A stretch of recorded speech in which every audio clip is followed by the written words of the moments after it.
Well, now that we're on YouTube, Amy, if possible, you can log off.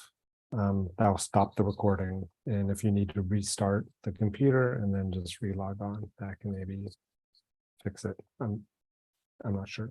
And then we need to get with IT to fix whatever issues we're having.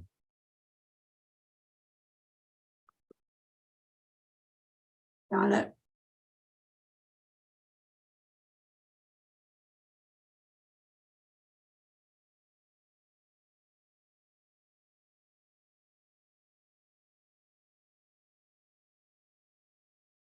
So shall we begin? I believe we have everybody we need. Fantastic. I call to order this meeting of the Public Art Committee of September 27th, 2023 at 2:04 p.m. I believe we've already begun recording and live streaming. We are live though. So. We're live. Is the court reporter present? Okay, great. Roll call, please. Okay. Auna? Present. Bethia? Present. Martinez? Present. Hornstein? And Weddick for Domi. Present. Okay. So approval of commission minutes. Does any commissioner have any comments on last month's minutes? Commissioner Bethia does not. Okay. No, Martinez does not. May we have a motion to approve the minutes from last month, please? I'll make a motion to approve the minutes from last month. Okay. May we have a second? Commissioner Bethia seconds. All right, I'll do roll call for that approval. Auna? Aye. Bethia? Aye. Martinez? Aye. Fantastic. Correspondence. Do we have any correspondence this month? There was 5 items of correspondence that were sent to the commission.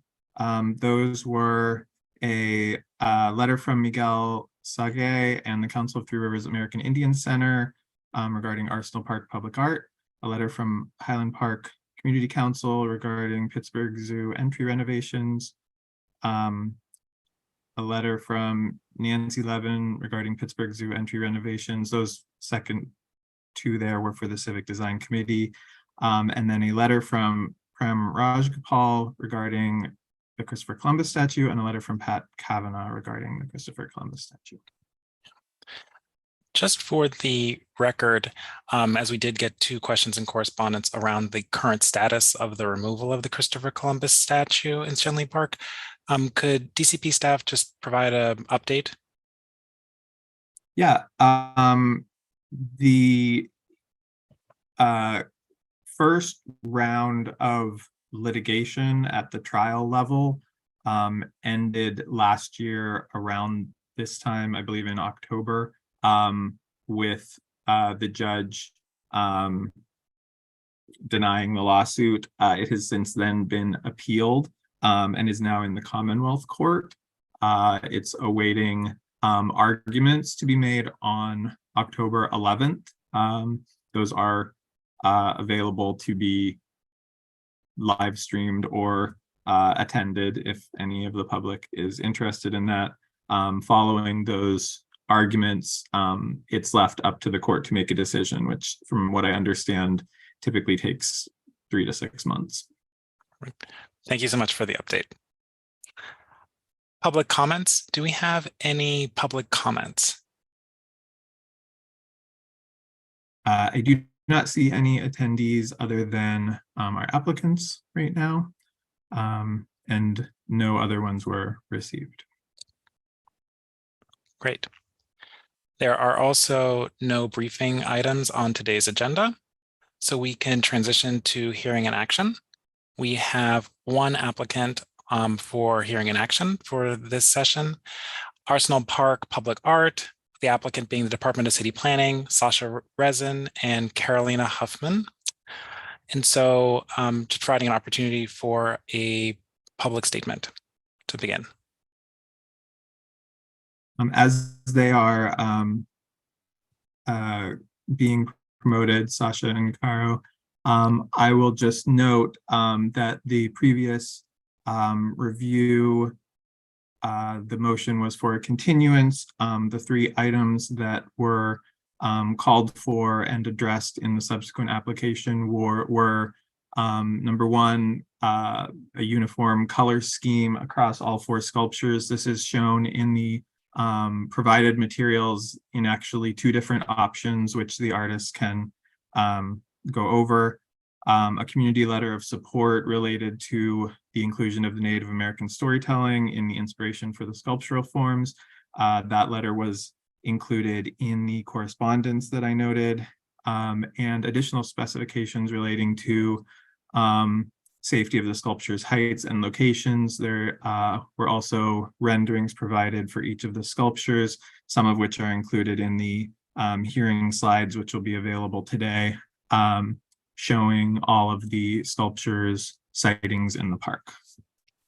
And let's see, Amy, if you're able to project the slides.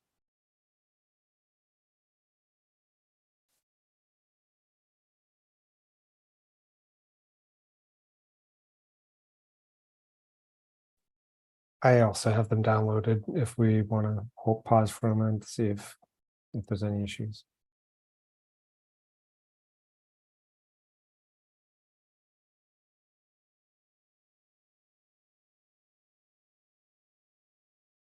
Okay, I'll go ahead and share my screen.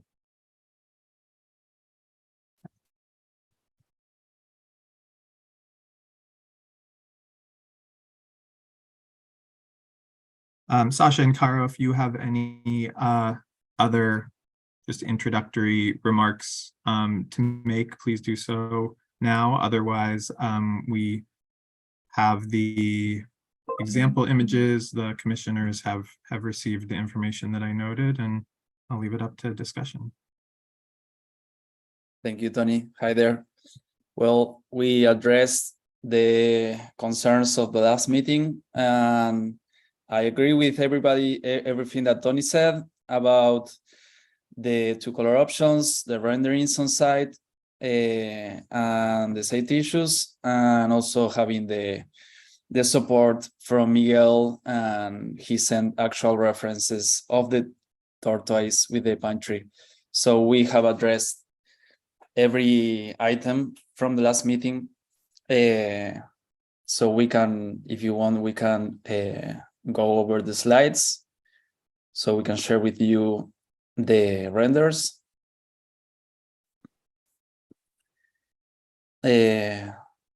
So this would be the first option with a color for each sculpture. As you see, the beaver has the same color with the house.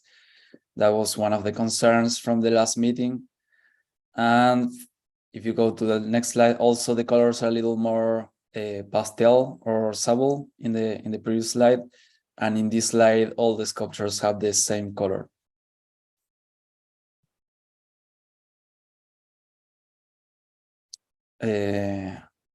We've put the floor plan locations. So they have already installed the footers, the concrete footings for the sculptures, and the one that was the one they have more concerns for the safety, that was the firefly. It's going to be located in a rain garden area, so it's going to be less reachable.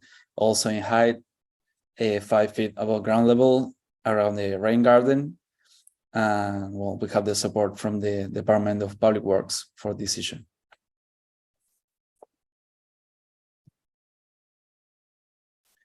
And in the next slides, we have renderings. These are all Photoshops, I went to the park, I took some pictures, but the park is in construction progress. So there isn't actually any grass.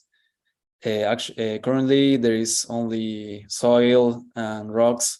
So we Photoshop the grass and some people to have the reference of the human scale. So the grass and the people in the renders are made with Photoshop. And also, of course, the render of the sculpture, but this is to give the idea of what it would look like. So we have one, for each sculpture, we have one render for both color options.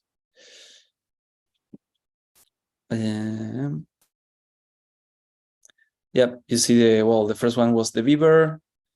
Yeah. The second one, the squirrel. Next to the fence. Yeah, that would be rain garden. I'm not sure how the actual rain garden is gonna be like, so we put one render of rain garden, but I heard it's gonna be like a very tall and thick grass area in that side. And that's the firefly is the only one that is gonna be above ground level, and the other ones are gonna be on ground level.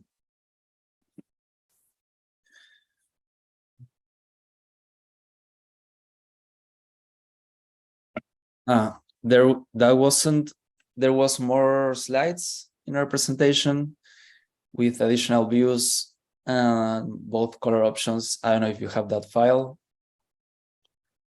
Yeah, we were sorry. Yes, the commissioners received the full packet. It was just an abbreviated version shown for the presentation. Okay. Well, maybe you've seen the file with all the slides that show the two color options, and also different views for each sculpture. I mean, frontal, rear, sides, top, bottom, and a few other views. Well, great. Thank you. Are there any public comments for this project?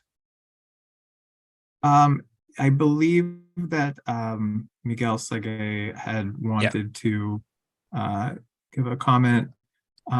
Miguel, you should be able to unmute now. Please introduce yourself, and then public comment is 3 minutes. Can you hear me now? Yes. So my name is Miguel Sege. I'm the outreach, community outreach person with the Council of Three Rivers American Indian Center. And my opinion that I wanted to express today was that I wanted to make sure that everybody understood the importance of the symbolism of the imagery that Sasha has presented about the turtle with the tree on its back.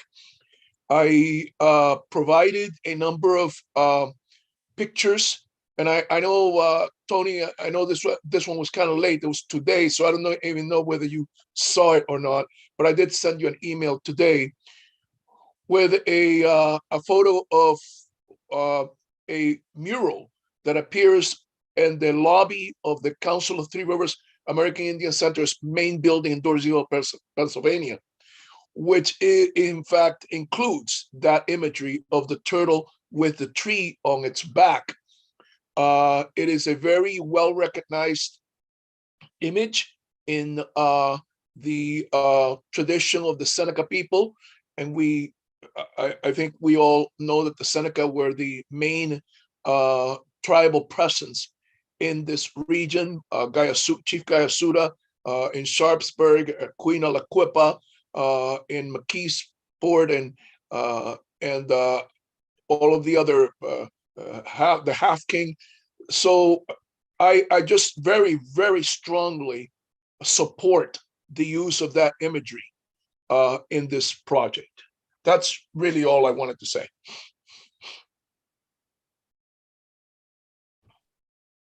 Thank you very much. Okay, so we we will now move on to discussion with the commissioners. So there were, for the continuance that we received, that was given to the applicants in the last hearing, as Tony, DCP staff, Tony Cavallini said earlier, there were 3 aspects that we requested from the applicants to focus our conversation. So the first was additional color options. So as we saw in the presentation, there was an option 1 with a different color for each sculpture, but with the one that was uniform across the sculpture, the body of the sculptures. And there was option 2 where they all had the same color, which was kind of like a brown color. Second piece that we requested from them was additional specifications relating to the safety of the sculpture's heights and locations. That was also provided by the applicants and also is supported by the Department of Public Works.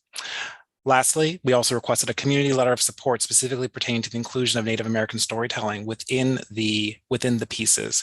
That was provided, again, in our correspondence that we received and also in the public comment that we were generously offered just a moment ago. So wanted to open up the floor to commissioners for conversation and also see if, particularly any option preferences between the 2 options that were presented on the color scheme for the piece. Hello, Commissioner Martinez. I just want to say thank you for addressing all 3 of the concerns with great detail and verification, and thank you for public comment. I have no further questions and in regard to color in terms of an aesthetic choice. My choice is choice 1 with 4 different colors. Thank you very much. Appreciate your hard work and diligence. Commissioner Bethia also appreciates the due diligence and the time taken to answer the questions we were most concerned about. I think all of them were addressed very thoughtfully. So I'm very happy with the redirect. And in addition, I also like the multicolors. I think it's more playful. So I would vote for that, certainly. Thank you. And likewise, I would also state that also really much appreciate the hard work and effort that the applicants put in to responding to all of the questions from commissioners from last hearing, putting together such a detailed response to all of those aspects. Very, very thoughtfully done. I also very much enjoy option number 1. I really like how the color scheme is uniform across the bodies of each of the pieces, and that it also provides some variety in the park experience as well. So I do not have any further questions about this application. Do other commissioners motion on this proposal? I will. Commissioner Martinez makes a motion to approve. Commissioner Bethia seconds it. Yeah, do roll call for that motion. Ona, Aye. Bethia, Aye. Martinez. Aye. Thank you. Thank you so much, applicants. We appreciate the work that you have done in this application, and we are excited to see the new contribution to the public art landscape here in Pittsburgh. Thank you. We appreciate that likewise. So that concludes the review of that project, and there are no other items for hearing and action at this time. The last item on our agenda for today is the director's report. Do we have a director's report for this month?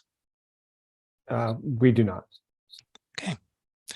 So with that, the Public Art Committee meeting of September 27, 2023 is adjourned at 2:22 p.m. Thank you. Bye-bye. Thank you. Thanks you all. Bye-bye.